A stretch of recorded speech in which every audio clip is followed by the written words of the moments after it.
Majority Leader. Thank you, Honorable Speaker. CS nominee, let me begin by asking from your academic credentials that clearly looking at them bottom up. And having said how you began your journey for getting your degrees all the way to Harvard Kennedy, it's Kennedy what? Kennedy School of Government. School of Government. What would you tell young Kenyans who may have started off life like you in terms of being able to pursue academic credentials later in life? That would be one. Two, you come from a region where the blue economy, as you say, holds very huge potential to create employment. And I'm sure probably from your research you may have known that there have been efforts by the government since 2015, 2016 to try and get Kenyans to work in the Caribbean, but have had problems accessing visas to travel through the US. What will you do as Cabinet Secretary to ensure, one, that we are able to train as many young people to work in the maritime industry, because there is a very huge potential, as you say, to create jobs in that industry. What will you do to help Kenyans, one, train, two, access jobs, even outside the country? The other question would relate to the mining docket. There is a lot of unregulated and unlicensed and what would be tantamount to illegal mining around the country.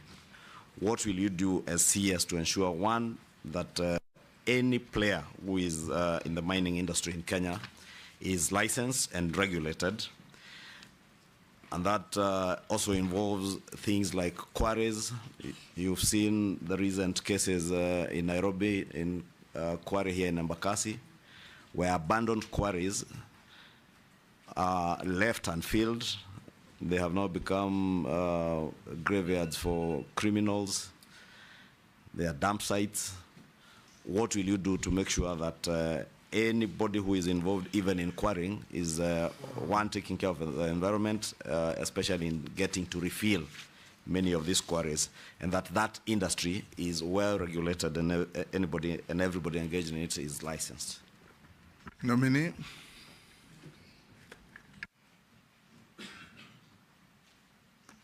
Mr. Speaker, I would have been completely surprised if I was not asked the question of education. Yes, Jeanette. Okay. Let me add something. We can, no, go on and ask your question. Oh, okay. Take those two. Yeah, Mr. Speaker, I want to ask the nominee two questions. The first one, Mr. Speaker, just to add to what the majority leaders asked, this issue of the education background. Mr. Speaker, I think the nominee needs to, he has alluded to that now he's in the Kennedy School of Government at Harvard. We want to ask him to clear this matter, because this matter, it comes up during elections and goes down after elections. It comes up during elections, goes away after elections, you win the election. We want to slay that ghost today here. Can you share with us from the beginning to the end how it went? And my second question is that where I come from, Lake Victoria is next to it.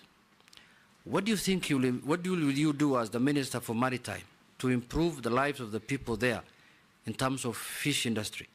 The fishing industry is almost collapsing.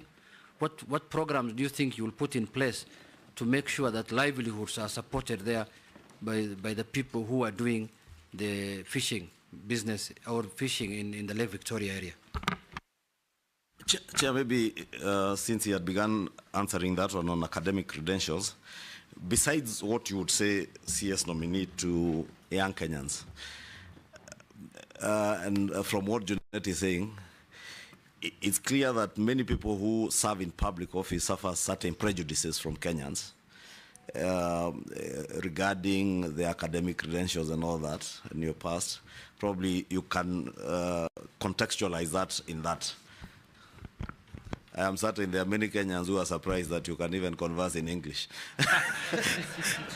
There are many who are asking how you would be able to be vetted. I understand. You cannot converse in English. I understand, Mr. Speaker, and I must first of all say it is almost normal for people to cast doubt of Wapwanis. Sometimes, and Owen Bai and Mishi Boko probably will bear me witness. But we can and we are as qualified as any other Kenyan. Now, Mr. Speaker, I want to walk you through my educational journey and where I drew my inspiration. More than what you did? No. To respond to the question, Okay. I want to walk you through how I achieved what I achieved, and I'll continue to achieve. With brevity. Without a doubt. Mr. Speaker, first of all, I want to mention that I drew my inspiration from one Professor Ali Masrui.